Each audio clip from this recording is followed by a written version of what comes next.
Gurdjieff fue llamado el guerrero contra el sueño, maestro de danzas, compositor de más de 300 piezas musicales, sabio, filósofo y profeta de nuestro tiempo, creador del Cuarto Camino.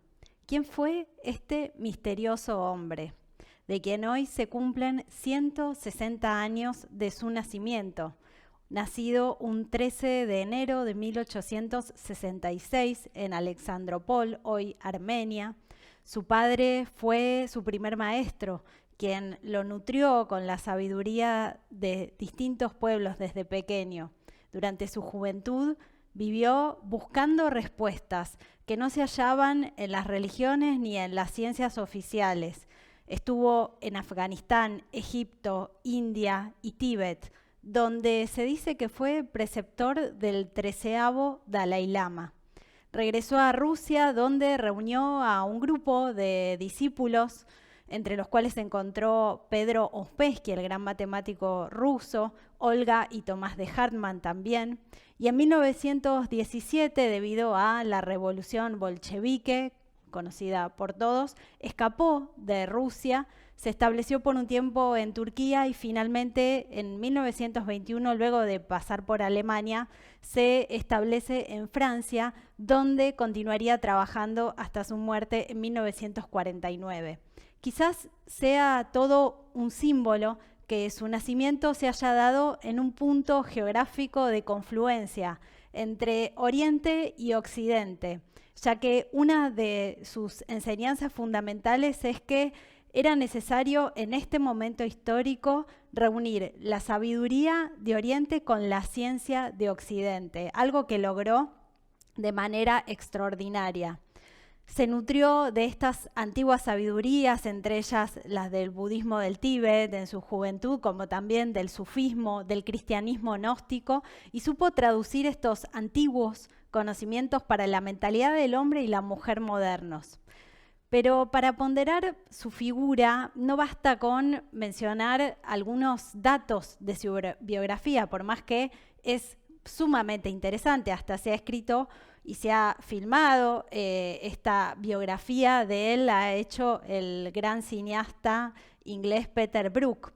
La mejor forma quizás de estudiar quién fue y ponderar quién fue este hombre es viendo su enseñanza, qué es lo que enseñó, qué mensaje dejó, qué es su psicología, la psicología del Cuarto Camino. Se dice en el Evangelio, por sus frutos lo conoceréis, algo que respondió Jesús cuando se le preguntaba cómo darse cuenta quién era falso o verdadero profeta. La psicología del Cuarto Camino describe muy objetivamente, para aquellos que se adentran en ella, la estudian y la practican, dónde se haya parado el ser humano actual y brinda instrucciones muy prácticas y precisas para liberarlo de la prisión en la que se encuentra. ¿Qué prisión? La prisión de los hábitos, de las ideas e ideologías, de las creencias erróneas, la prisión de la ignorancia y la prisión de la mecanicidad. Gurdjieff, sobre todo, trajo claridad con su enseñanza, puso el foco en el ser. Explica que hay distintos niveles de ser, no son todos iguales, ni siquiera dos, no tanto a nivel de las distintas personas, sino también dentro de uno mismo. Hay distintos niveles que operan en distintos momentos. No nos recordamos a nosotros mismos, otras de las ideas fundamentales que dio Gurdjieff, totalmente innovadora. No nos recordamos, no nos damos cuenta de lo más evidente, de lo más importante. Estamos dormidos. ¿Dormidos a qué? Dormidos a nuestra verdadera identidad, porque todos tenemos una personalidad que hemos adquirido desde el momento en que nacimos, que se compone de lo que nos han enseñado, no solo en la familia, sino en la sociedad, en la época histórica en la que nacemos. Sin embargo, hay una personalidad más profunda, que es lo que Gurdjieff llama la esencia, generalmente desconocida y por ende enterrada, que tenemos que descubrir, encontrar y darle más fuerza. Estamos dominados, decía Gurdjieff, por máquinas, porque somos maquinales. Entonces, como somos mecánicos, como estamos gobernados por hábitos, las máquinas nos dominan. ¿Qué más vigente que esta idea que diera Gurdjieff hace más de 100 años atrás que este momento donde se cuestiona tanto el uso de las tecnologías? No es el problema las tecnologías, sino simplemente cómo lo usamos, la mente de los seres humanos que estamos yendo hacia el uso de esas herramientas. Para un nuevo hacer, decía Gurdjieff, cómo dejar entonces de ser mecánicos, despertar, para lograr hacer un nuevo hacer, valga la redundancia, necesitamos primero reconocer cuál es nuestro verdadero ser, como decíamos recién. Y para ello, antes necesitamos un nuevo saber. Y también aclara Gurdjieff que no es cualquier saber y que necesitamos aprender a escuchar, que necesitamos aprender a reconocer nuevas ideas, porque muchas veces no escuchamos, muchas veces lo que se oye es nuestra propia charla interior, nuestro propio parloteo, nuestros prejuicios o impedimentos. No era un demagogo Gurdjieff, no decía las cosas que a uno le endulzan los oídos. Sin embargo, su enseñanza se nutre de verdades y tiene un impacto, y ese impacto tiene que ver con que la naturaleza de las ideas que él transmitía llegan a los oídos de aquel que esté preparado para escucharlas, y de ahí la importancia para nosotros de esta fecha, de este momento, de recordar la figura de Gurdjieff, de aprovechar esta oportunidad para tratar de recordarnos cada vez más profundamente a nosotros mismos, a nuestro ser, y agradecer también al director de la Escuela Aztlán, al profesor León Azulay, quien hace muchos años atrás, en la década del 50, conoció a quien fuera discípulo de Gurdjieff y Ouspensky, también secretario de Ouspensky, Rodney Collin, quien en su recorrido por América Latina pasó por nuestro país, la Argentina, y formó grupos de los cuales nuestro director, el profesor León Azulay, participó. Aprendió con Rodney Collin de primera mano las ideas y prácticas del Cuarto Camino, y siempre nos contó que esta enseñanza de entrada ha tenido un gran impacto en él. Había sido como escuchar algo totalmente nuevo y algo que lo ayudó muchísimo. Y a partir de ahí, él también tomó este legado, esta antorcha, y a través de la Escuela Aztlán y su método de enseñanza ha difundido y formado a cientos y miles de alumnos a lo largo de todas estas décadas. Hacemos entonces extensivo este agradecimiento a Gurdjieff, a sus continuadores como Rodney Collin y también al director de nuestra escuela, para quienes entonces hacemos este sentido homenaje, los profesores de la Escuela Aztlán. Es una fecha muy importante y además también una oportunidad de darles a conocer a algunos de los continuadores de sus ideas que consideramos que ayudan a mantener viva esta enseñanza, este legado, pero la mejor forma de hacerlo no es a través de las palabras, sino seguramente a través del modo de pensar, sentir y actuar, las tres funciones que describe Gurdjieff, que compone toda mente humana: pensar, sentir y actuar cada día más conscientemente. Los dejamos entonces a continuación con este sentido homenaje. Que lo disfruten. Hoy vamos a tocar entonces uno de los temas del punto del programa de la psicología del Cuarto Camino del señor Gurdjieff y Ouspensky, de los yoes. ¿Qué son los yoes? Y la ausencia de unidad en el hombre, que es la personalidad de vigilia. Y vamos a ir leyendo para estar ordenados, para no improvisar. Por lo tanto, vamos a ir leyendo ordenadamente todo lo que es la información del sistema del Cuarto Camino, porque esto es solo una información sobre todo el sistema. Después la práctica se hace en escuela para el que quiera seguir la escuela. Y si el que quiere y el que no, bueno, ya sabe lo que puede hacer.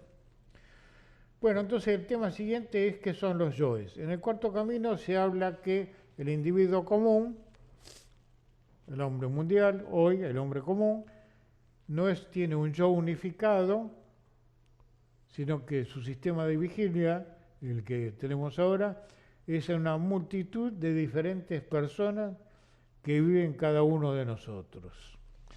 Esto parecerá raro y extraño, pero hay que investigarlo.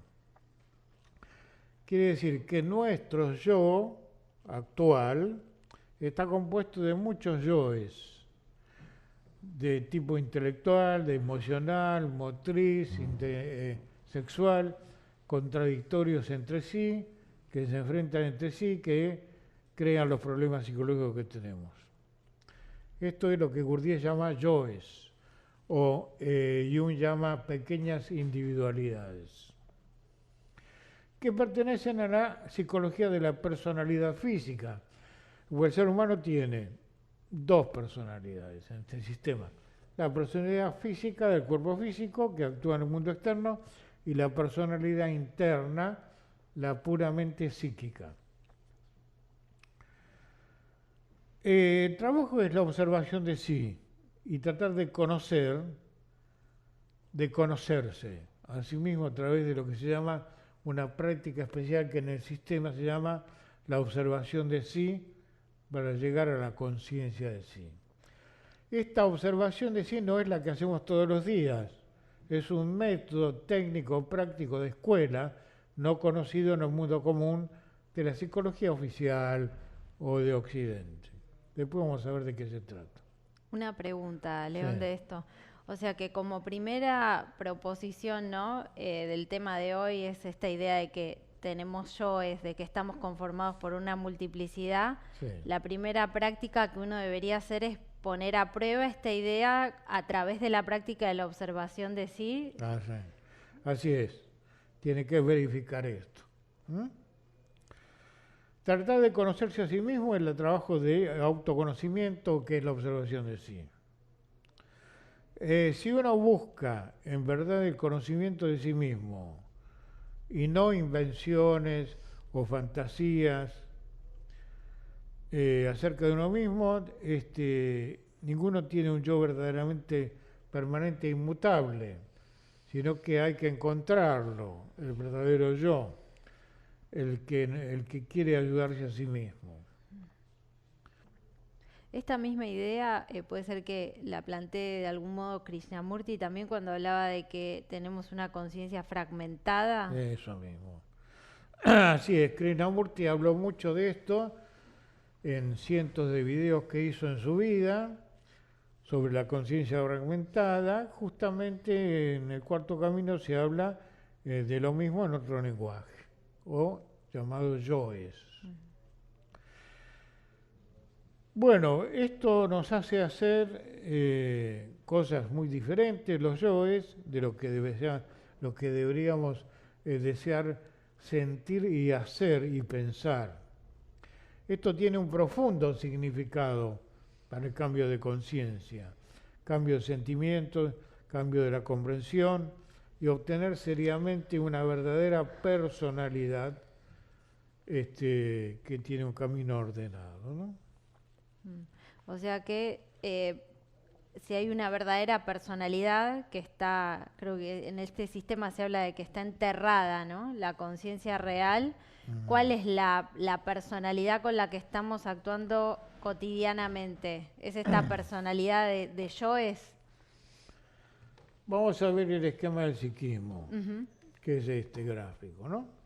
Entonces tenemos tres etapas. El ego de vigilia, en que nos estamos comunicando, que está compuesto por yoes, no por un yo real. O sea, los sentimientos van para un lado y las emociones, el intelecto va para otro, el cuerpo físico va para otro lado, la sexualidad también para otro, están en conflicto permanente las funciones psicológicas, en el ego. Eso lo podemos verificar tranquilamente con los conflictos de todos los días. Si quieren tener una comprobación científica. Después tenemos el inconsciente personal, que es, ya sabemos lo que es lo inconsciente a través del psicoanálisis. Este inconsciente personal en este sistema es mucho más de lo que decía Freud. donde están los recuerdos ancestrales de lo que venimos siendo en cada ronda y lo que tenemos actualmente. Bueno, esto es el gran significado que tiene este sistema de observación de sí o de autoconocimiento. Son las contradicciones, podríamos decir, para empezar, los yoes se expresan como contradicciones. Exactamente, son las contradicciones o las enfermedades mentales con los nombres que tienen hoy en Occidente, ¿no? Los conflictos psicológicos. Bueno, mediante una cabal observación de sí, tan pronto como sea posible, porque el tiempo cuenta en este trabajo. Porque el tiempo es un factor muy concreto y hay un tiempo para cada cosa, porque hay influencias energéticas en el mundo en que vivimos que tienen sus precisos tiempos. Por lo tanto, no hay que perder tiempo, como decían los alquimistas. Y aprovechar las oportunidades que tienden a disminuir cuando cambian los ciclos del tiempo. Esto es debido a los ciclos de recurrencia. Hay un tiempo para iniciar cada cosa, tienen su propia naturaleza. Tanto lo físico como lo temporal tienen su propia naturaleza. Acá tenemos otra idea diferente de la cotidiana, ¿no es cierto? Digamos, esta idea no está presente hoy en día. ¿Por qué? ¿Cuál es el factor principal que impide que nosotros pensemos en esos términos, en términos de que hay ciclos, hay etapas que son físicas y que también tienen que ser acompañadas con una psicología determinada? ¿Por qué no lo pensamos así? Bueno, el factor principal es que esta psicología no es conocida hoy mundialmente, popularmente o en la enseñanza, no es conocida. La psicología conocida en Occidente ya sabemos cuál es, el psicoanálisis o la psicología social. Bueno, acá estamos hablando de otro tipo de psicología que comúnmente se llaman psicologías transpersonales, que son varios métodos, como lo dijimos en los otros videos, en lo cual se ponen muchas cosas en esa bolsa de esta psicología de autoconocimiento que no son todas verdaderas. Nosotros usamos algunos métodos de la psicología transpersonal. La palabra lo dice, más allá de lo personal, transpersonal. La psicología anterior era personalista, individualista. Estas nuevas, que se llaman transpersonales, las que conocen ustedes por los libros transpersonales, o esta otra que estamos diciendo nosotros, también transpersonal, es no conocida oficialmente por todo el mundo. Por eso la estamos dando a conocer en nuestra escuela. Esto produce un cambio interior, el cual solo es posible mediante la observación de sí y el conocimiento que se deriva de él. Vamos a ver un gráfico de la observación de sí, que es un método diferente de la observación común usual. Es para alegorizar esto. Supongamos este gráfico. Fulano o fulana, esta figurita, y este árbol representa el mundo externo por ahora, ¿no? Y un yo observante. El yo observante es el mejor de los yoes que nosotros tenemos. ¿Cuál es? El que nos quiere ayudar, el que nos dice a nosotros, uy, en qué lío estoy metido en la vida y yo me quiero ayudar y salir de estos problemas. Es uno de los yoes observantes, el mejor, el amigo nuestro. Porque los primeros enemigos que tenemos nosotros son los yoes internos, después viene el público externo. Pero también tenemos un amigo interior, que sería la conciencia moral, como decían los griegos, aunque hoy esto no está mal visto, esto de la conciencia moral, ¿no? Ese yo observante, que es neutral, que trata de ser neutral, va a observar los eventos. Estos son eventos. En el mundo externo a nosotros hay eventos, todos los días, sucesos, procesos, situaciones, que producen estados. Entonces hay que observar ese estado. ¿Qué emoción me produce? ¿Qué pensamiento me produce? ¿Qué actividad física me produce? si es correcta o incorrecta, si es buena o mala en mí, y en un diario voy anotando los problemas emocionales, afectivos, intelectuales, físicos. Es toda una práctica de bastante tiempo, como son todas las prácticas. Fíjense, todo lo que es práctico en el mundo no lleva tiempo. A ver. Bueno, un ejemplo muy concreto es el proceso que uno hace desde que es niño, que va al jardín de infantes, que son varios años, después tiene que ir a la primaria, después al secundario. Recién después de todo ese proceso puede entrar a la universidad, no podría hacerlo directamente. Bien, muy bueno esa observación. Quiere decir que, por ejemplo, en ese ejemplo que da Florencia, hay una necesidad de un tiempo, ¿no es cierto? Para otras cosas en la vida, que no sea la educación. ¿También necesitamos tiempo? Sí. Siempre necesitamos tiempo para hacer algo, ¿o no? No se puede negar eso. No, hasta en la naturaleza, ¿no? Eso mismo. Bueno, el hecho mismo de que este trabajo psicológico comience con la observación de sí mismo, fíjense lo que estoy diciendo, ¿eh? El hecho de que comience con la observación de sí mismo es suficiente garantía para poder cambiar. Porque siempre queremos tener una garantía hoy en el mundo moderno, ¿no? ¿Por qué? Porque ¿Por qué hay queremos miedo. tener que todo tenga alguna garantía? La búsqueda de la seguridad. Porque desconfiamos de todo.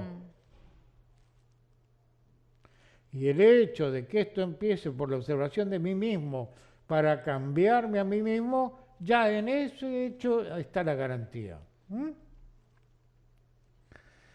Mientras un hombre siga considerándose uno solo y que tiene un yo permanente, que sabe lo que hace, que decide lo que hace, que tiene conocimientos serios, que es Homo sapiens, ya está equivocado. La palabra Homo sapiens sapiens es hombre sabio. Bien, hay algunos hombres sabios, pero no es toda la humanidad. ¿Quién sabe todo el conocimiento que tiene que aprender en la vida? Muy poca gente. Esto es algo científicamente comprobado, ¿no es cierto? Entonces, ¿qué conocimientos tenemos que saber en la escuela de la vida, el ser humano, de los 4 caminos? Y en principio los 4 caminos tradicionales eran ciencia, arte, filosofía y religión. Eso era lo que se enseñaba desde los pueblos antiguos, el camino del arte, que es una ciencia, el arte, el camino de la filosofía, el camino de la religión, el camino de las ciencias. Es el que elimina la ignorancia. Y al eliminar la ignorancia, ¿qué conseguimos? Eliminar el sufrimiento. Eliminar el sufrimiento, ¿no? Y los errores de conducta, ¿no? Bueno, ¿en qué consiste este trabajo? Este trabajo consiste en hacer que el hombre piense por sí mismo, que se dirija a sí mismo. Esto no quiere decir ser anarquista, sino que la conciencia del ser, la verdadera conciencia del ser, que está en la inconsciencia del sí mismo, sea el que mande nuestra vida cotidiana. Prestando atención a las ideas de este sistema y realizándolas, uno puede empezar a cambiar. Este trabajo no es algo externo, sino es algo interno. Tenemos 2 tipos de vida, la vida física externa con la vida cotidiana y la vida interna de nuestro pensamiento, nuestros sentimientos, nuestro sentir, la vida psicológica, puramente psíquica, ¿no es cierto? ¿Cómo se considera hoy eso? El mundo interior no se considera No para se nada, considera, no ¿no? se tiene en cuenta. Se considera medias en el psicoanálisis, ¿no? Claro, sí. Como un producto de la influencia externa. Obvio que hay una influencia externa de los estados, los eventos que nos producen estados, ¿no? Pero hay algo más además de eso. Es la reacción interna de nuestra psique, cómo reacciona con la conducta en la vida, ¿no? Bien. Esto es encontrar el verdadero ser de nuestra mente, ir al mundo interior conscientemente. Y los que creen que este trabajo como organización externa le hace progresar, están en el buen camino. Entonces, solo a través del esfuerzo de la observación de sí, porque hay que hacer un esfuerzo como cuando estudiamos. Yo quiero ir a la facultad y que me aprueben para que yo tenga un título. Tengo que hacer un esfuerzo. ¿No es cierto? Para estudiar, Sí. todo el mundo que estudia en la universidad o en el secundario sabe que si tiene que terminar, tiene que esforzarse por desarrollar la memoria, recordar y comprender lo que estudia para recibirse. Eso ya es un esfuerzo. ¿Mm? Aunque hoy erróneamente llevamos esfuerzo a cualquier cosa. Por ejemplo, bueno, me tengo que levantar para ir a trabajar. ¡Uy, qué esfuerzo! ¿No? Decimos esfuerzo a todo hoy. Todo lo que nos... Así que coloquemos la cosa, las ideas, las palabras, como corresponden exactamente. A ver qué. Todo lo que nos saca de nuestra comodidad, de nuestro confort, lo llamamos esfuerzo. Eso mismo. Y una idea muy importante que se da siempre en la escuela es pensar cómo era la mentalidad del hombre hace unos siglos atrás. Por ejemplo, pensar en la Edad Media, donde ellos no pensaban que levantarse a la mañana y era mucho más dura la vida, ¿no? Para salir a buscar el agua, o el alimento, darle de comer a los animales, etcétera, no se pensaba como un esfuerzo. Y hoy en día que tenemos en general una vida más confortable, eso en algún modo nos ha vuelto más apegados y más dependientes, ¿no? A esos hábitos. Eso mismo. Pero nos van a decir las excusas que van a decir la siguiente. Sí. El hombre medieval tenía que hacer un esfuerzo para juntar la leña y preparar la comida y hacer todo eso. Era un gran esfuerzo. En cambio, hoy tenemos todo servido. ¿Para qué? Para llegar a la sociedad del ocio sin conciencia.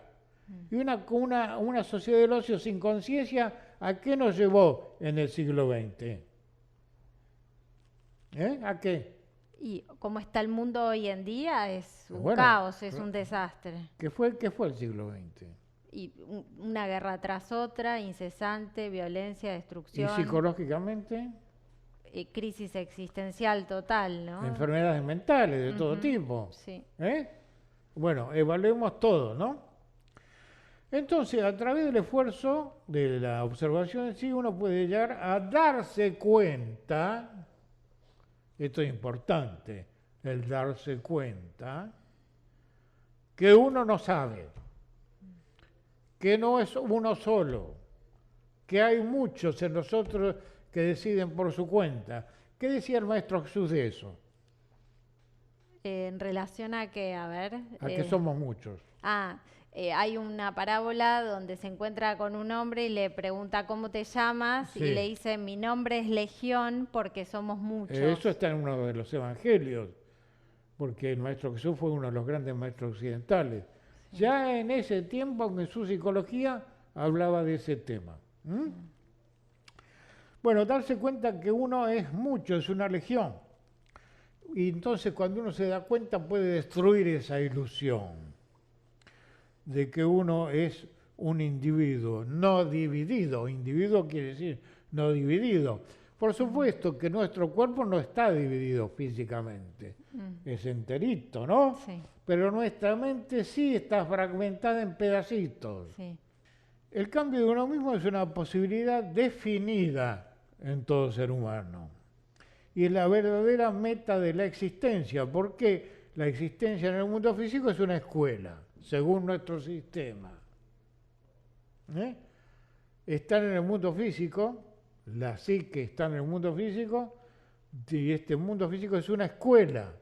Y los eventos o los sucesos que encontramos en la vida son los exámenes para cada uno, ¿no es cierto?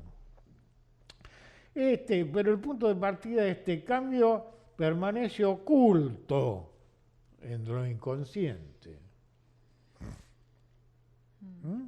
Que lo inconsciente al que vos te estás refiriendo no es solo aunque ya lo dijiste, ¿no? No Pero para solo aclararlo, no es solo lo reprimido, reprimido. lo traumático, sino que estás hablando de un inconsciente más profundo donde están las respuestas, Un ¿no? inconsciente no reprimido, un inconsciente con verdadero conocimiento, que es nuestra guía interior. ¿Mm? Bueno, el hombre es muchos yoes contradictorios en sí mismo, de ahí los conflictos psicológicos, pero por mucho tiempo esta ilusión luchará contra las tentativas de cambiar por la conciencia adquirida. Hemos adquirido la conciencia de nuestro siglo, materialista, atea, dogmática, con un solo conocimiento oficial, y el otro conocimiento está dejado de lado. Por lo tanto, estamos condicionados por la masificación. Esto imposibilita comprender nuevas ideas. Se va a expresar eso como objeciones, ¿no? Uno va a Eso. escuchar la idea nueva, Objeciones, excusas, ¿eh? opiniones Claro. encontradas. Eso es la imposibilidad. Tratará de encontrar excusas, de justificarse, de aferrarse a la conciencia adquirida, de decir que es mentira todo lo que nosotros estamos diciendo acerca de la psicología transpersonal, porque el orgullo y la vanidad es la que predomina en la mentalidad del hombre moderno. Que dice Bourdieu del orgullo y la vanidad. Dice que son los más grandes enemigos que tenemos, ¿no? Son los dos más grandes enemigos, ¿no? Hay una gran diferencia entre conocimiento y comprensión, también otra idea. Una gran diferencia entre conocimiento y comprensión. Conocimiento es la información que recibimos de todo lo que aprendemos. La comprensión es algo mucho más grande. La comprensión es la puesta en práctica correcta de un conocimiento. O sea que yo puedo entender algo o estar informado sobre algo, pero no comprenderlo al mismo tiempo. Bueno, un ejemplo de esto es que el conocimiento científico hoy ha ido mucho más allá, mucho más lejos que la comprensión psicológica. De ahí todos los problemas que hay en el mundo técnico nuestro, moderno, ¿no? Porque el hombre desarrolla únicamente el conocimiento y no el lado de la forma de ser. Entonces hoy tenemos mucho conocimiento científico en contra de la humanidad. Porque la forma de ser no ha evolucionado. Porque yo, si tuviera una forma de ser sana, el conocimiento técnico lo usaría como a favor. Tenemos esa prueba, ¿no es cierto? Bueno, cuando el hombre empieza este trabajo, comienza a trabajar sobre su forma de ser real, no esta artificial. Pero no puede hacerlo si permanece bajo la convicción de la idea masificada, porque ahí está el impedimento, el tope. Bourdieu le llama tope. Tope es una pared, un impedimento. Bueno, entonces tenemos que las clases de pensamiento que tenemos, la clase de sentimiento que tenemos es colectivo, de la conciencia colectiva, de la ciudad, del país donde vivimos, de la historia donde vivimos. O sea, no es personal, ¿no? Tenemos entonces que usar un material de memoria que está acá en el mundo interior. Y es posible hacerlo con trabajo de escuela, con prácticas de escuela. Por ahora estamos dando la información. Las prácticas se hacen en la escuela. Y el primero y más fuerte efecto que nos producen es hacernos sentir los yoes negativos una pérdida de fuerza psicológica, depresión o toda clase de problemas psicológicos, pérdida de fuerza. Sí. Se expresan... Al que le llamamos ¿cómo? Depresión, estrés, ¿qué más? Ansiedad hoy en día o ataque de pánico, hay Ataque de todo tipo de pánico, expresiones. todo eso es pérdida de fuerza, Ujú. pérdida de fuerza psicológica, falta de equilibrio psicológico. Cada vez que sentimos una pérdida de fuerza, lo podemos hacer cada uno, no lo va a hacer el vecino. Nosotros vamos a sentir la pérdida de fuerza. Se debe prácticamente a la acción de algún yo negativo, que puede ser del pensar o del sentir o el de actuar. Eso absorbe la fuerza, te sacan fuerza. Sí. Un ejemplo muy claro de esto, León, es cuando estamos haciendo cualquier actividad, nuestro trabajo y demás, y nos acompaña permanentemente este diálogo interno, ¿no? Sí. Ese diálogo interno es la expresión de estos yoes que están ocupando nuestra mente. Bien, pero cuando vos decís diálogo interno, ¿a qué tipo de diálogo te referís? Bueno, es como es un parloteo interior, ¿no? O sea, ¿Pero es real o es artificial? ¿Qué es? no, o sea, se compone de emociones negativas, de Ah, fantasías. entonces no es real, Ujú. es una ilusión, una fantasía, la fantasía que nos acompaña, Sí, en sueños. en sueños, Bien, sí. sí, eso es. Bueno, entonces, si hay un grupo de yoes negativos que ha iniciado un tren de pensamientos y sentimientos totalmente negativos que nos saca de nuestra centralidad y presenta algo a nosotros mismos como falso, es una falsa luz, un falso conocimiento, pero creemos que es verdadero, ese es el problema. No reconocemos lo falso de lo verdadero hoy, ¿o es así o no? Sí, hay mucha confusión. Esa es la gran confusión del mundo moderno. Es preciso recordar que los yoes negativos solo mienten. Las emociones negativas siempre mienten. Pero hay que ir a la raíz de las causas de las emociones negativas. Si yo voy a la raíz y desarraigo la raíz, ¿qué hago? Saco las emociones negativas. Tengo que ir a la primera causa, ¿no es cierto? Claro. O sea, no puedo erradicar las emociones negativas Sí. proponiéndome como una expresión de deseo, voy a tener solo emociones positivas hoy, No. porque no estoy atacando la raíz, que creo que a todos nos ha pasado alguna vez. Uno tiene una intención de querer cambiarlo, pero si lo toma de esa manera, emocionalmente o superficialmente, vuelve a caer una y otra vez en ese mecanismo. Exacto. Si no desarraigo la causa original, siempre voy a tener el mismo problema. Es como decía un sabio sobre la ley de causa y efecto. Querer que el efecto sea diferente cuando uso la misma causa. Si uso la misma causa, el efecto va a ser igual, ¿no? Bueno, entonces todo esto yoes deforman toda nuestra vida y nos crean toda clase de conflictos. Los recelos, las emociones negativas, bueno, todo lo que has nombrado de negatividades psicológicas, ¿no? Y a menos que podamos observar, con esto de la observación de sí, ¿no?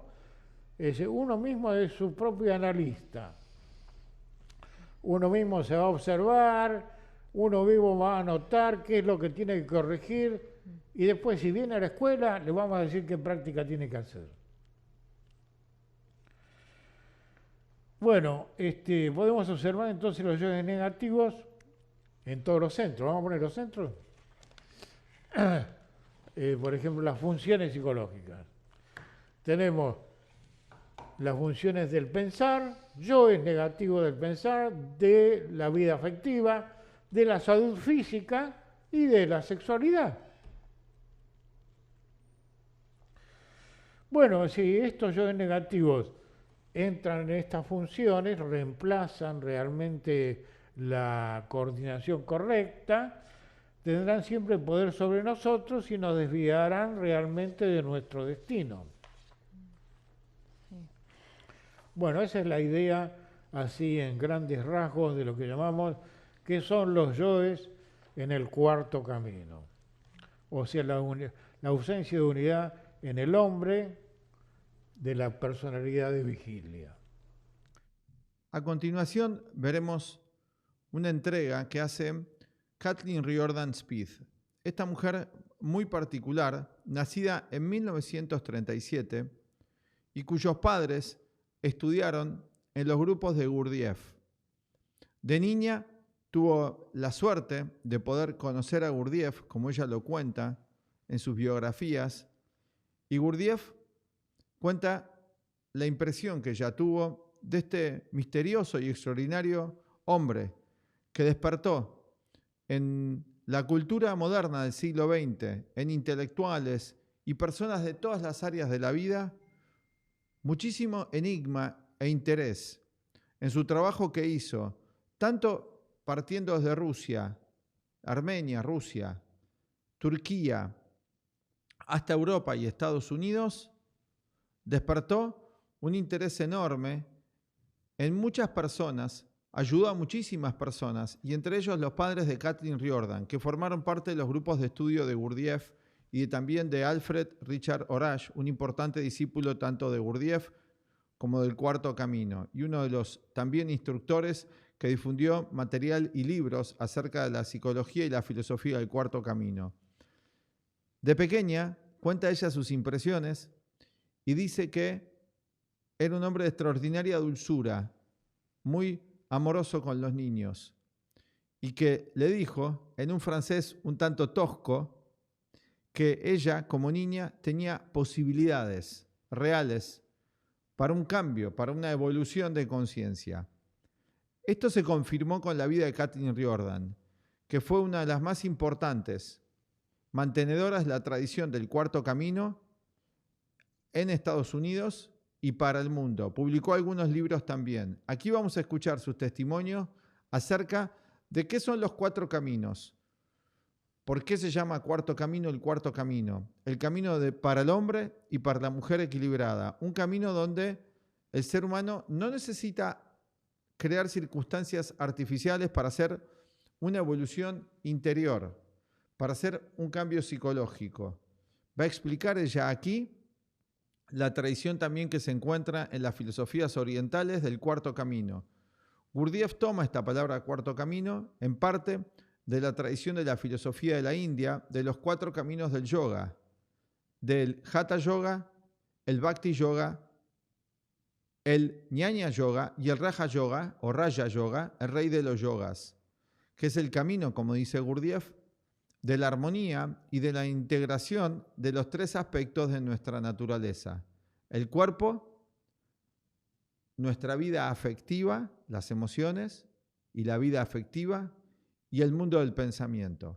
Escuchemos aquí expuesto esto, brevemente, por una entrevista que le hicieron a Kathleen Riordan Smith. So in the Gurdjieff talked about four ways.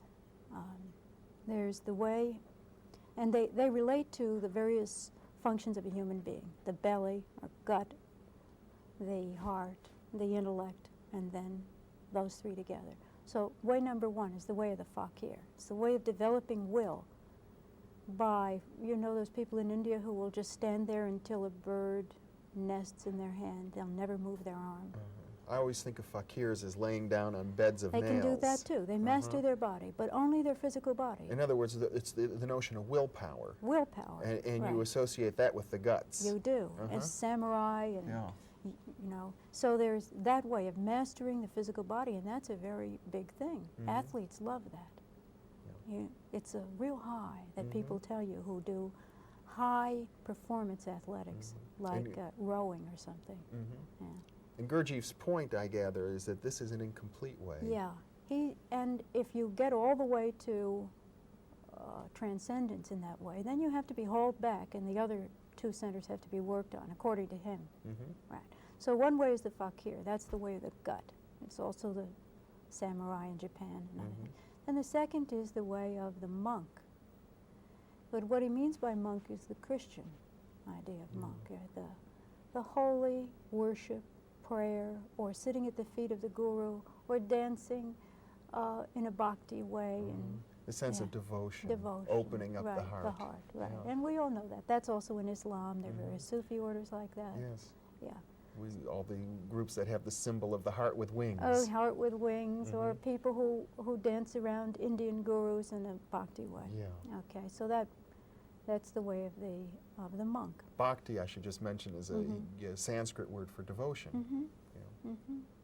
And then the head center is represented by the way of the yogi, and that's the Brahmanic way, or the way of the philosopher. It's more cool, it's more Buddhist, Yeah. the Koan Zen, Or the scholar. or the scholar, right? Maybe even Spinoza sitting in his study, or Erasmus, or right. So there's that way. And then Gurdjieff said, but his is the way of the sly man. The sly man. And he was a sly man. You work on all the centers simultaneously, and you do it in life. And when you do it, you don't go out of your life at all, because in your life are the clues for what you need to know, which is your very self. Right? So if you just would go home and look at your house, and look at how you've chosen to live, look in your bedroom, what books are there, what kind of bed did you choose, all of that has information about you. You've made tracks. So when Gurdjieff talks about the harmonious development of man, he means the integration of these centers. Yes, these functions. The will, the emotions, and the intellect. All right. And when they function harmoniously, they create another quality. Yes. Some of the higher capabilities of the human being. I suppose the way we say it's more than just the sum of our parts. I hope so. Yeah. And that is all supposed to be done without special conditions, without withdrawal from the world. But in fact, making use of the world. Gurdjieff, a menudo en sus clases, en sus enseñanzas, decía que no estábamos presentes. Y observando esto, en la mayoría de las personas, y habiendo hecho él esa transformación interior de llegar a estar presente, dio a conocer una enseñanza que está en todas las tradiciones espirituales y que cobra distintos nombres. Hoy ha llegado a Oriente, después de la enseñanza de Gurdjieff, y se ha popularizado bajo el nombre de mindfulness, de un estado de atención plena, de conciencia plena. Gurdjieff llamó a esto, ya en 1914 y un poco antes, el recuerdo de sí, en inglés self-remembering. ¿Qué es el recuerdo de sí? Lo que él justamente decía, que constantemente nos estamos olvidando de nosotros mismos, no estamos presentes. Nuestra mente vive en el pasado y se proyecta al futuro. Y el presente es algo que está nebuloso en nuestra mente, en un estado que Gurdjieff describe de sueño, algo que en otras tradiciones espirituales ya se mencionaba, ya cuando Cristo decía velad, en el sentido de que estamos adormecidos. ¿Adormecidos para qué? Adormecidos para otra conciencia, adormecidos para la vida, adormecidos para el presente. Que estamos viviendo, como Gurdjieff lo dijo, en una especie de núcleo de ensueño, como si estuviésemos soñando pero despiertos, como un estado de sonambulismo. Algunas tradiciones espirituales muy antiguas hablaban del ser como un zombie, o como decía también la profesora Florencia Santoni en la introducción, ser como una máquina robótica. Y la máquina no tiene conciencia de sí.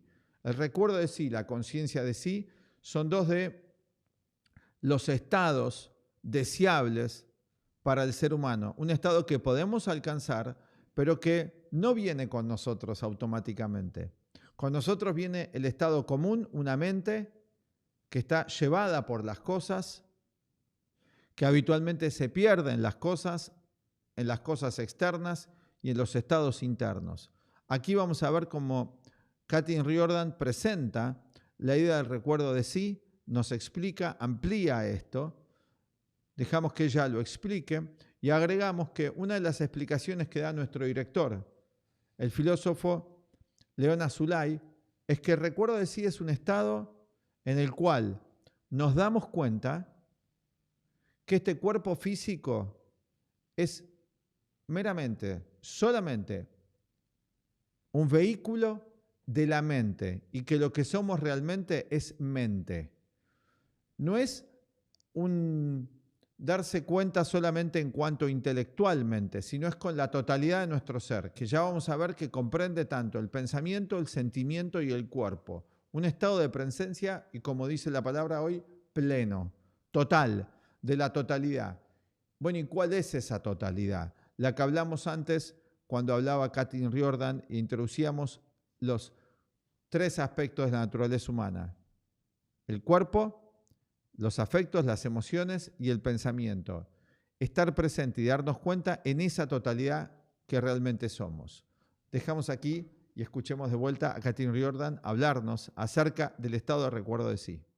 And so this idea of remembering oneself, which I'm attempting to do as I speak with you here,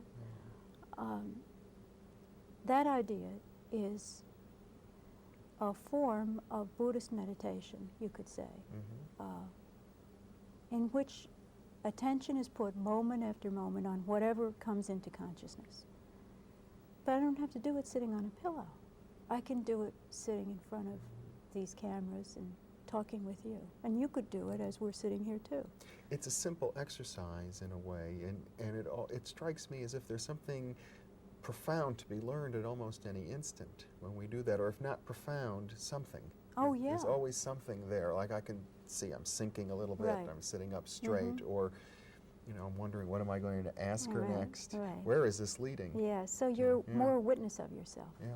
And if you're more a witness of yourself, then you have some fighting chance to know yourself. And if you know yourself, then maybe you can know the circuit diagram of yourself and really steer yourself, master yourself, and in fact live out your own destiny, not the destiny of some conventional idea of who you are, what you are. You know, what you're saying really kind of makes me want to say something like this to our viewers, that anyone who is watching right now at this instant, there might be something essential they could remember about themselves, just as we point that out, that might be important, might even be crucial to a person. Sure. At this moment, if we just reach for it. And I guess the Gurdjieff work means reaching, always reaching for it. Sustaining it, because it's when you say to someone, remember yourself, take a little of your attention and put it on your body right now. Listen to the sound of your voice.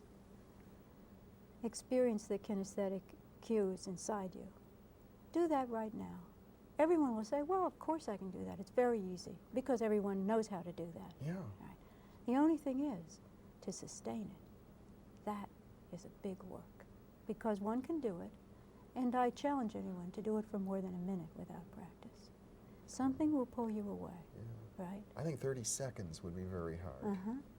So one little exercise is to remember yourself and look at your watch and be honest. See when it is that you forget, because something will take you away, some highly cathected thought, some environmental stimulus.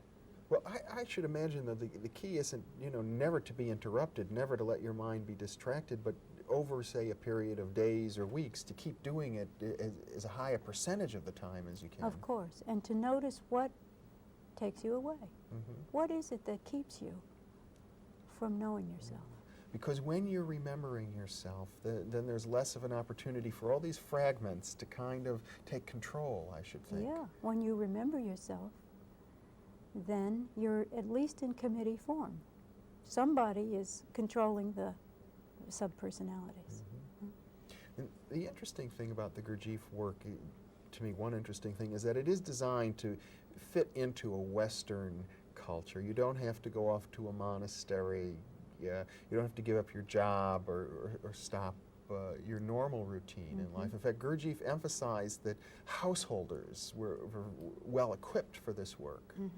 In fact, it's directed toward people who want to be in the world, but not of the world. And in that way, it's more similar to Islamic forms than it is to Buddhist forms. It's not monastic. And in fact, in many Sufi orders, marriage is really required. It's done in a family situation. ¿Y por qué no podemos estar, como explicaba recién Kathleen Riordan, presentes? Porque constantemente nuestro estado mental se caracteriza por la identificación. Constantemente estamos identificados con formas de pensamiento, emociones, sensaciones, impulsos. Todo esto produce en nosotros un estado de ser aquello con lo cual nos identificamos. Sin embargo, en la cultura moderna, el estar identificado parece ser la única condición posible del ser humano. Estar inmerso en las cosas, perdido en todos, como vamos a ver que nos explica Kathleen Riordan aquí. Estar perdido en las cosas. Es un estado donde los pensamientos que aparecen en nuestra mente, las emociones, las sensaciones, nos definen. Por lo tanto, terminamos siendo un conjunto de hábitos adquiridos, hábitos de pensamiento, hábitos emocionales y hábitos físicos.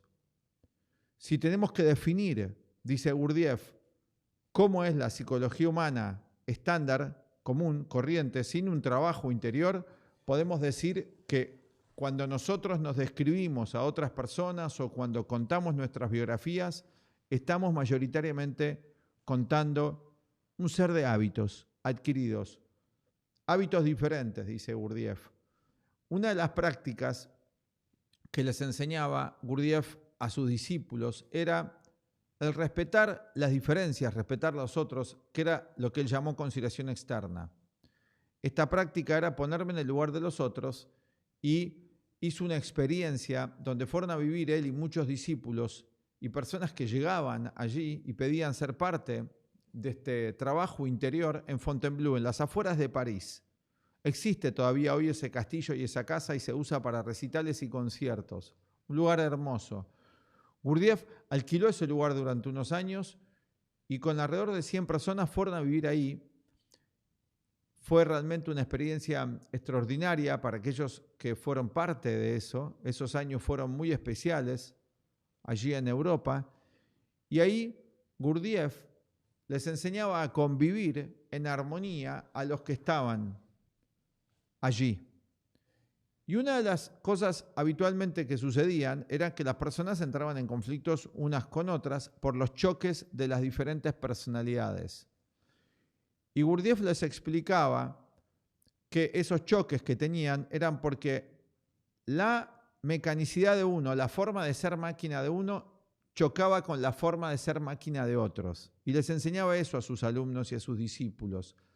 Decía habitualmente, definía y decía que una máquina de picar carne se burla y critica a una máquina de coser, hablando de diferentes mecanicidades que todos tenemos por nuestro estado de identificación. Ese estado de identificación hace que el ser humano no pueda descubrir su esencia, vive a expensas de su personalidad y en esa personalidad, al quedarse disociado de su esencia, de lo que viene siendo, se transforma en falso. Bueno, aquí vamos a escuchar de Kathleen Riordan el estado de identificación que nos impide constantemente estar presentes porque nos vamos en pensamientos, en emociones que no son el aquí y el ahora. Vamos a escuchar a Kathleen Riordan hablar de la identificación. To be aware of myself and of you at the same time. Because another quality of the human condition, and one that keeps human beings from being fully human, is identification, Gurdjieff calls it. And what he means by that is being submerged, completely submerged in what's happening, lost in it. So it's as if you're in a movie theater watching a movie, and you just don't even remember you're sitting there, and you cry, and you gasp and so forth. And then the lights come up and you realize this has just been a movie. In that same way, one does have to withdraw just a little bit of attention as one lives one's life. Now that's a Buddhist idea and a Sufi idea too. To see one's own life as if it were a movie, to realize that we're not totally caught up in being the actor in our lives, we can also be the observer. Yes, we have to be a participant observer, in Harry Stack Sullivan's words. Yeah. And that, in a sense, Gurdjieff brought nothing that hadn't been known before to the West, but what he did was put it into a form that we, goal-directed, tough-minded, pragmatic Westerners could use. En la tradición budista se habla de un concepto que es el de Anat Man, que dice que no existe un yo único, permanente. Habla de la insustancialidad del yo. Gurdjieff dice exactamente lo mismo cuando enseña que estamos compuestos de una multiplicidad de yo o yoes. No tenemos un yo único, somos multipolares. Carl Gustav Jung, el psicólogo suizo, que está intrínsecamente relacionado con el sistema de Gurdjieff, habla también no de un ego-yo, sino habla de un complejo del ego, un ego compuesto por un conjunto de pensamientos, de emociones y de sensaciones.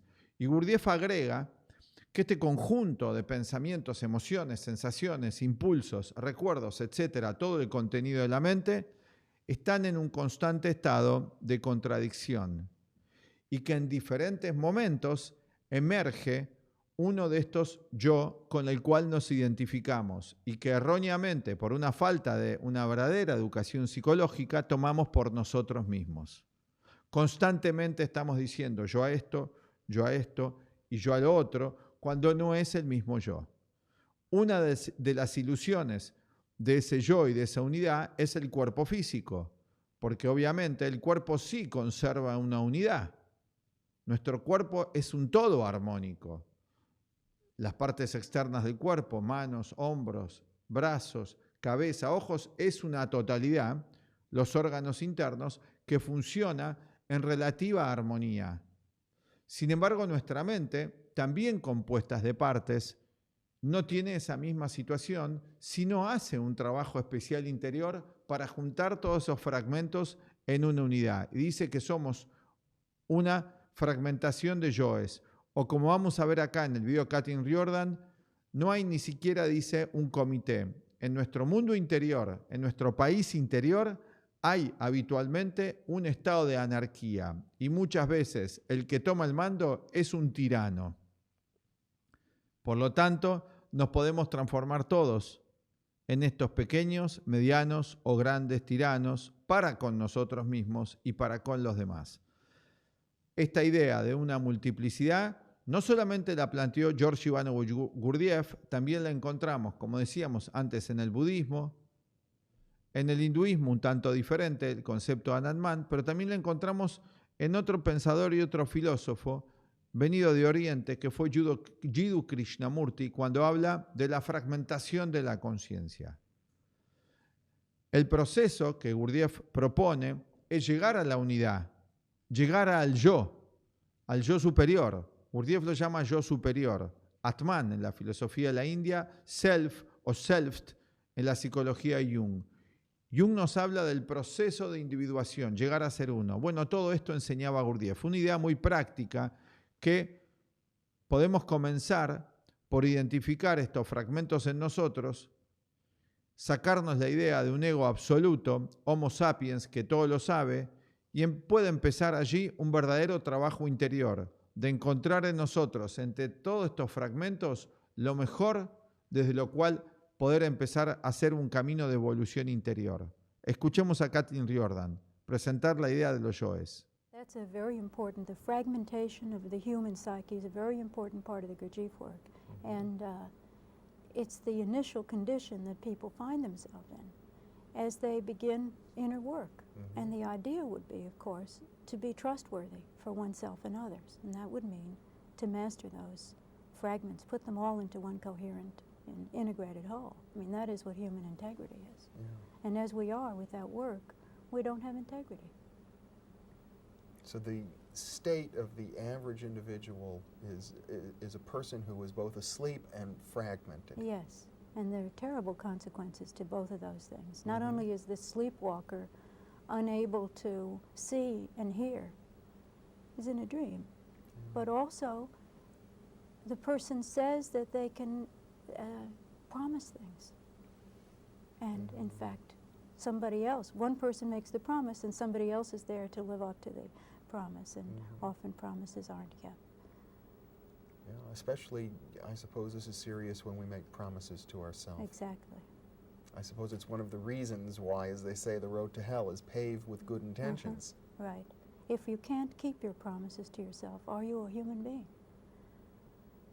That is to say, Gurdjieff used to say, are you a man with quotation marks or a man without quotation marks? So would you say, in having participated in this tradition somewhat and having studied it, that there's something to the method of the Gurdjieff work, that people are able to transcend or overcome this terrible condition? Is it enough just to recognize the problem? It's not enough to recognize the problem. Mhm. That's something that you can see empirically. Is it enough? You know many people who know that they're fragmented, and they know they're out to lunch a lot of the time. Is it enough to have recognized it? No, I wouldn't say so. No, I wouldn't either. I wouldn't Yeah, say so. I think that's the first step. So Yeah. the question I guess I'm trying to Mhm. get at is what comes next, Oh, yeah. and what are the methods, and also at some point how effective do you think they are? Yeah. Can they be taught? All right. Well, there has been an attempt to teach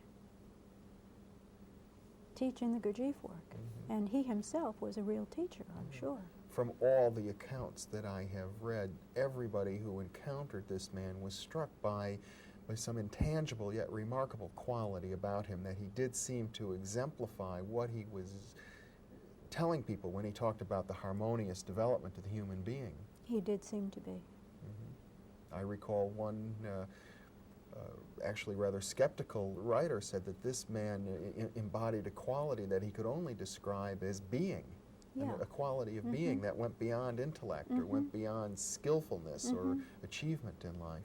He had weight, he had substance. Mhm. And many other people seem to be lightweights. And so the question is, how can people who feel themselves to be lightweights, how can we who are not Gurdjieff become more substantial? And do the techniques of the Gurdjieff system help anybody? Yeah. Right, that's the question you're asking. Certainly something has to be done, because if a person is made up of a bunch of shards of human consciousness, and if the consciousness is also degraded or blurred, then that person is in no way capable of, for example, charity. How can that person love? There wouldn't even be a person there to love. That's right. There would be a committee. That's right. There wouldn't even be a suppose. committee. There'd There'd just- be an anarchy. An anarchy. Right. Even to get that mob into committee form is something. Uh-huh. So there are many methods, but they really depend on the understanding of the condition that one is in, being seen emotionally, not just intellectually. It has to grip you. You have to participate in it deeply and catch yourself.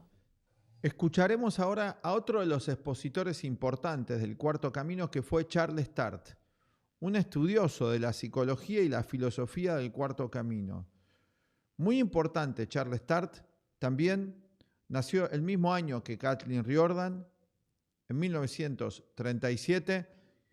Charles Tart fue un precursor en la presentación y en la reunión, junto con Kathleen Riordan, de las psicologías transpersonales. Es famoso su libro y su obra, donde él hace un compendio de los diferentes sistemas de psicologías transpersonales, y entre ellos menciona la del Cuarto Camino de Gurdjieff. A lo largo de toda su vida, esta entrevista que vamos a ver son sus últimos años de vida, ya mayor, donde introduce y explica una de las ideas fundamentales del Cuarto Camino, que es la observación de sí, hoy muy popularizado gracias a Gurdjieff, que es la autoobservación. Gurdjieff dice que para poder lograr ver lo que mencionamos con anterioridad y que explicamos, que el ser humano tiene tres partes, una parte intelectual, una parte emocional y afectiva, que además tiene un cuerpo y una sexualidad, para además lograr no estar identificados con todos los pensamientos, todas las sensaciones, todas las emociones que constantemente hay en nosotros, para lograr ese estado de conciencia en el presente, de conciencia plena. No se puede lograr nada de todo eso sin una fundamental técnica. No se puede alcanzar un estado de conciencia de sí, de recuerdo de sí, como dice Gurdjieff, sino nos observamos a nosotros mismos y en simultáneo observamos el mundo que nos rodea.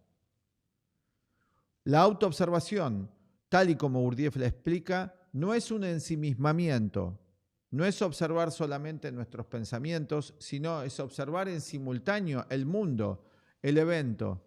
Dice Gurdjieff que vivimos entre dos realidades, un mundo exterior, cuya información obtenemos de los 5 sentidos, y un mundo interior, cuya información obtenemos de los sentidos internos de la mente. En el mundo exterior encontramos objetos y eventos, y en el mundo interior encontramos estados de la mente. Va a enseñar Gurdjieff esta técnica de la separación interior, de poder crear en nosotros o encontrar en nosotros. Es en parte crear y en parte reencontrar un yo entre todo este fragmento de yoes que sea imparcial.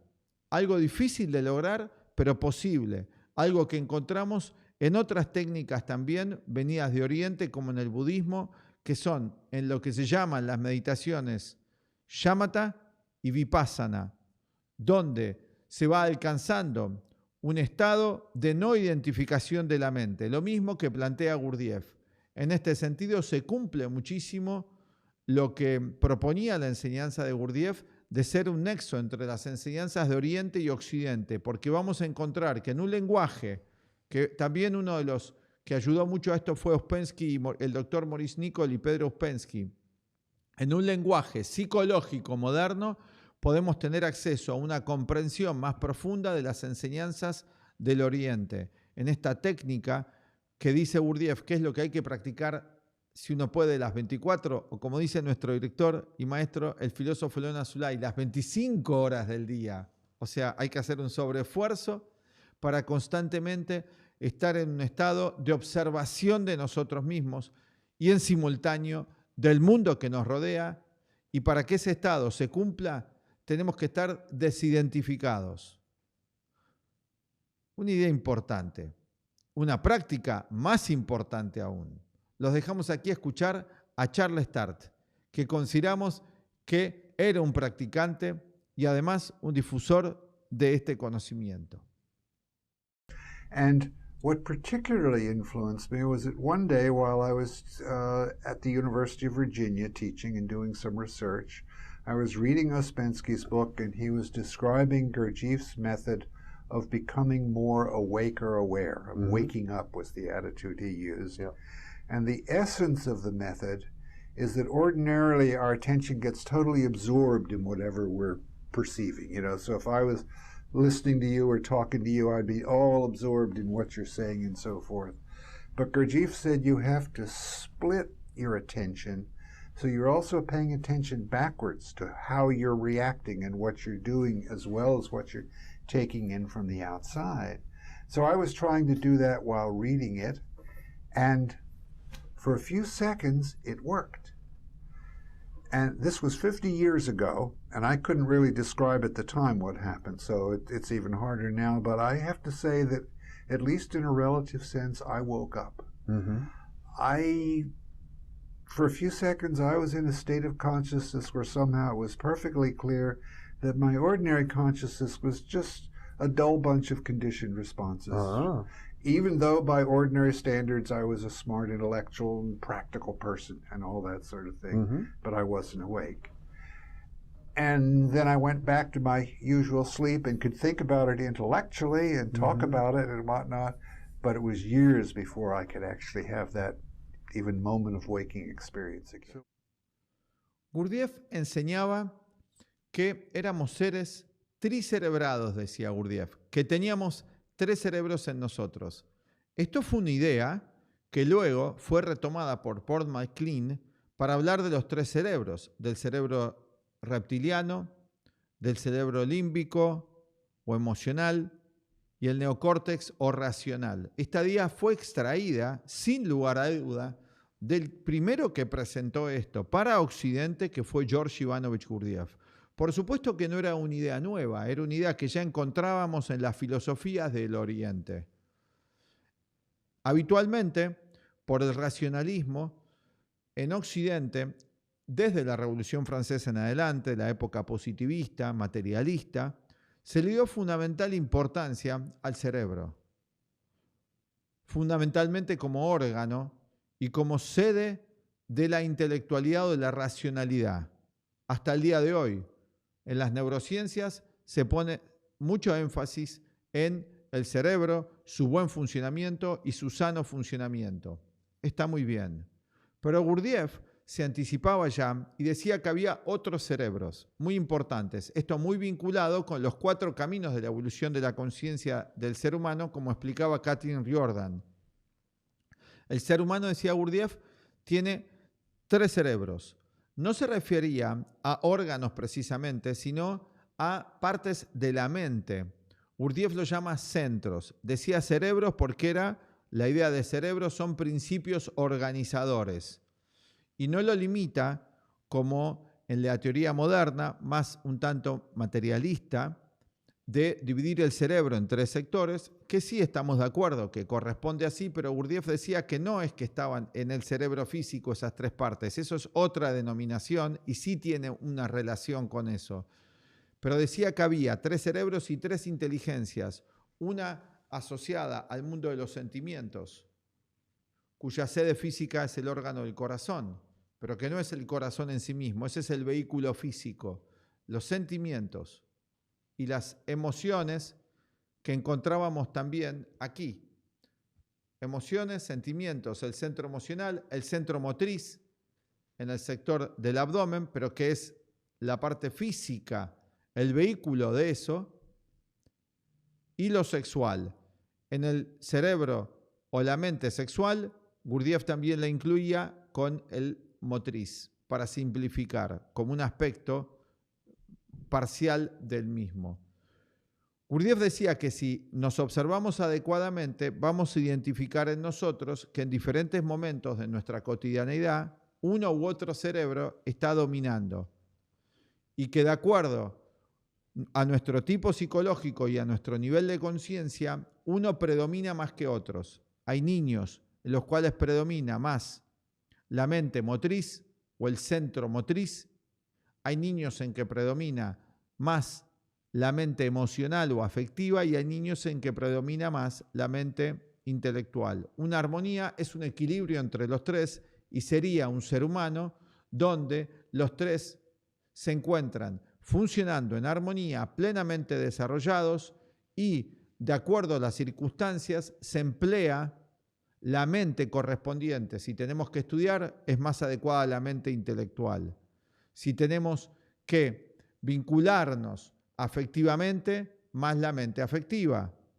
Y después están las acciones físicas. La vida, para que se desarrolle en plenitud, y una persona para que se sienta plena, tiene que alcanzar un desarrollo completo de cada una de estas mentes que están subdesarrolladas, tal y como nos encontramos sin una preparación interior. No solamente están subdesarrolladas, dice Gurdjieff, sino que además en conflicto. Escuchemos a Charles Sturt hablar de esto.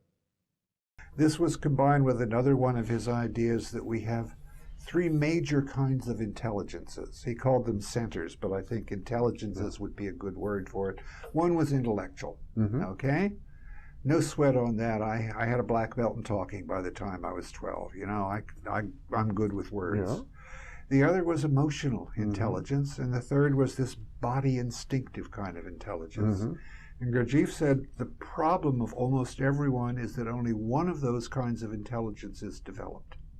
So, for instance, so many times I was in an emotional situation and I tried to solve it intellectually, and it didn't resonate with the realities of the situation. Or some people, you know, they're centered in this body intelligence. There's a problem, you push your way through instead of paying attention to the intellectual or emotional aspects. That we're beginning in psychology to recognize the value of emotional intelligence and bodily instinctive intelligence is wonderful, because Gurdjieff said these 3 have to be reasonably balanced. Not that they have to be perfect, but it's like each of them has to be able to function well on its own in taking in the world and reasoning about it in its own style, and one of them cannot be so much more overdeveloped that it knocks out the functioning of the others. If you reach that level of balanced development, then the possibility of a much deeper spiritual self becomes real, not just an interesting fantasy. Escucharemos entonces ahora un testimonio de una de las principales continuadoras de la Escuela del Cuarto Camino, discípula directa de Gurdjieff, que estuvo 30 años o más con el maestro, conjuntamente con su marido, Alexander de Salzman, pintor, ella bailarina de origen franco-suiza, que emigró tras casarse con su marido y cerrar el Instituto Dalcroze en el año 1907, emigró a Tiflis con su marido, nacido allí, y conocieron en 1900 y pico ambos a George Ivanovich Gurdjieff, se convirtieron en sus discípulos principales, juntos con el matrimonio de Harman y otros, y huyeron de la Rusia en guerra en ese momento entre el ejército rojo y el ejército blanco, haciendo una travesía por Turquía, llegando a Alemania, a Inglaterra, estableciéndose en Francia y después en Estados Unidos. Escuchemos un breve testimonio de esta importante mujer longeva que vivió 101 años, hablando también acerca de los centros y de la atención. Un testimonio muy importante para ver la tradición viva del Cuarto Camino, que, como mencionaba la profesora Florencia Santoni, discípula importante de nuestra escuela, también maestra de nuestra escuela, conjuntamente con nuestro director y maestro León Azulay, como mencionaba al principio, la tradición viva se mantuvo a través de la enseñanza oral de discípulos, como mencionaba ella, como Rodney Collin. Bueno, escuchemos ahora a Jan de Salzman. Esperemos que estén disfrutando esta entrega de testimonios de la enseñanza del Cuarto Camino de Gurdjieff. I'm here. Everybody. My body is my body taken by the conversation we have. My body is here. My mind is here. And my feeling is here. Is there other energies or not? I must know. One must know. One is made out of how many energies? I see that when these energies are related more together, I'm open to a new vision, to a new intelligence, which I was not open before, and which give me a feeling of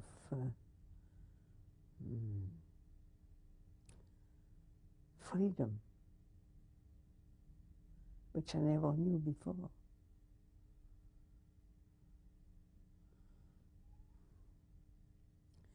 The relation between this energy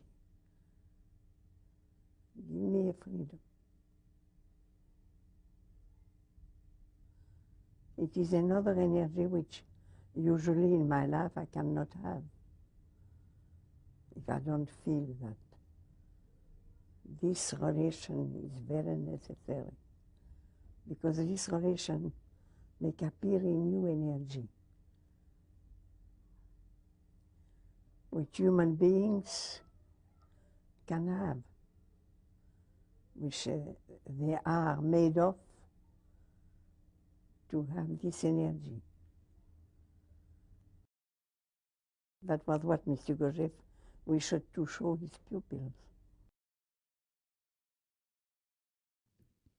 Para despedirnos en este homenaje que hacemos desde la Escuela de Psicología y Filosofía Aztlán, vamos a dejar algunas imágenes de la película dedicada a la biografía de Gurdjieff, que se llama Encuentros con Hombres Notables, una película que se proyectó en 1979 del aclamado director de teatro y de cine, ya fallecido Peter Brook, muy familiarizado y empapado en las enseñanzas del Cuarto Camino, que participó en grupos de estudio del Cuarto Camino, nos regala, junto con la ayuda de Jeanne de Salzman, que vimos aquí, la discípula y continuadora de Gurdjieff, esta extraordinaria representación de la biografía escrita de Encuentros con hombres notables de Gurdjieff. Es un compendio de diferentes partes de la película y al final unos 9 minutos de imágenes inéditas, grabaciones inéditas del último año de vida de Gurdjieff en París, conjuntamente con sus discípulos y alumnos.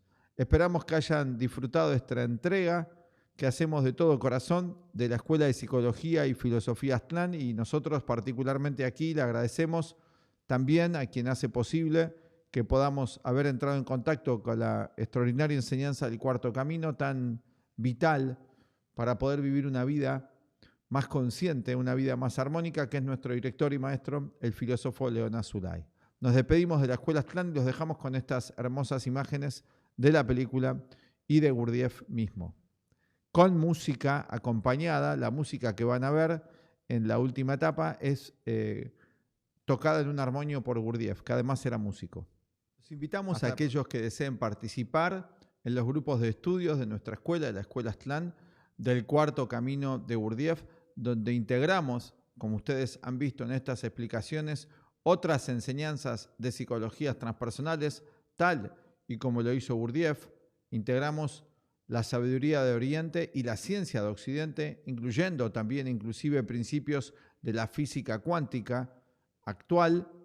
Están invitados a poder participar de estos grupos permanentes donde trabajamos prácticamente teórica y prácticamente sobre las enseñanzas de Gurdjieff, Ouspensky y Nicholl, ya desde hace más de 60 años, cuando nuestro director y maestro armó este método que tenemos en nuestra escuela, muy fiel a las enseñanzas impartidas por el maestro armenio.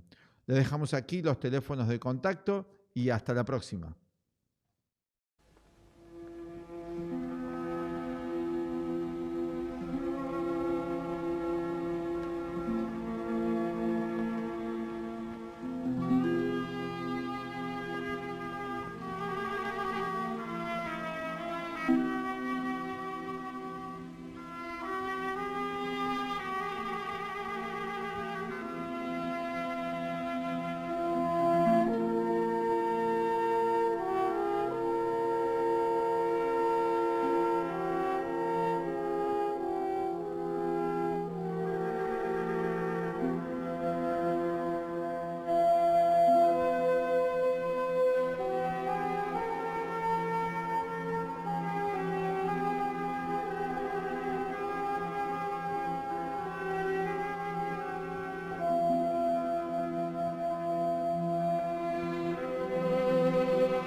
I need to know. What do you need to know? I want to learn. I want to understand. Be careful. What do you call learning? If it means storing up experiences and beliefs, it will tie you like a cord and prevent you from knowing. Knowing happens directly. When not even a thought stands between you and the thing you know. Then you see yourself as you are, not as you would like to be.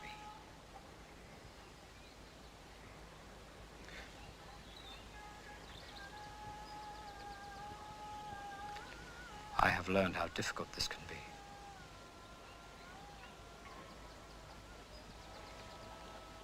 Dear young friend, I will do everything I can to help you attain your aim.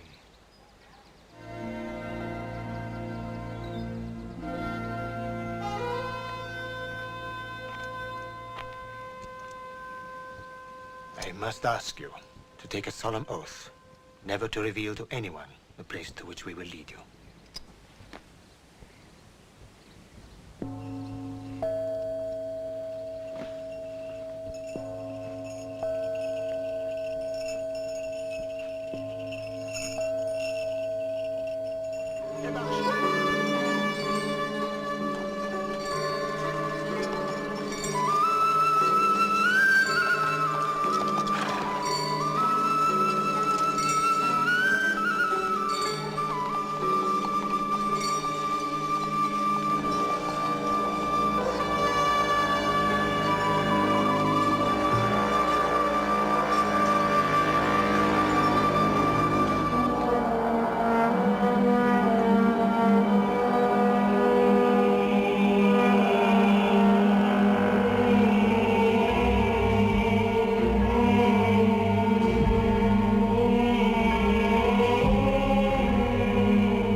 Bebakshu.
You have found your place, my son.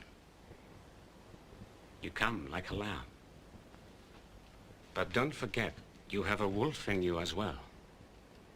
Look, can you find the force to enable these two quite opposite lives to live together in yourself? Listen carefully. This will not happen by itself. It is not enough just to think about it, to dream, to wait. At any moment, the wolf can devour the lamb, and you must learn what it means to become responsible. This is an exact science, and that is why you are here. I will not put you into the hands of someone in whom you can feel complete trust. Go and look and see what is happening in the courtyards. There are movements, exercises, dances. Afterwards, come and tell me what you have got from them. I will then be able to tell you what to do next.